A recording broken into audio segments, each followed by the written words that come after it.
आज आपण पाहणार आहोत वांग्याचं भरीत। इथे मी एक वांग घेतलंय भरताचं, त्याला तेल लावून मी गॅसवर भाजून घेत आहे। हे बघा अशा प्रकारे तेल लावताना व्हिडिओ मी काही काढला नाहीये, विसरून गेलीये, त्यामुळे मी तेल लावून वांग गॅसवर भाजून घेतलंय।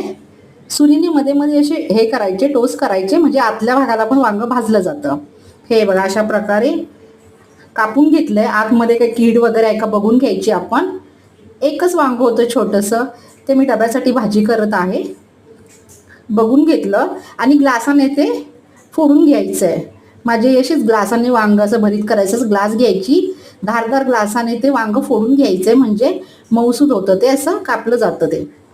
इथे फोडणीसाठी मी कढीपत्ता टाकलेला आहे, हिरवी मिरची टाकलेली आहे उभी चिरून, कांदा टाकलेला आहे बघा, मीठ टाकलंय, टमॅटो टाकायचं, चांगलं परतून घ्यायचं लालसर,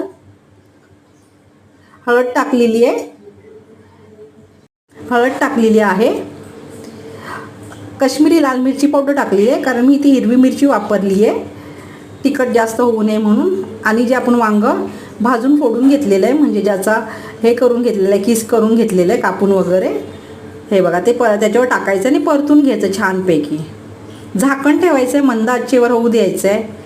अशा प्रकारे मी वांग्याचं भरीत केलेलं आहे, तुम्ही करा, तुम्हाला आवडेल। हे बघा मस्तपैकी परतून घेतलेलं आहे, तेल सुटतंय, पुन्हा झाकण ठेवायचं आहे आणि परतून घ्यायचं आहे। कोथिंबीर टाकलेली आहे इथे मी छानपैकी। एका वांग्याचं मी डब्यासाठी भरीत केलेलं आहे, तुम्ही करा, तुम्हाला आवडेल वांग्याचं भरीत।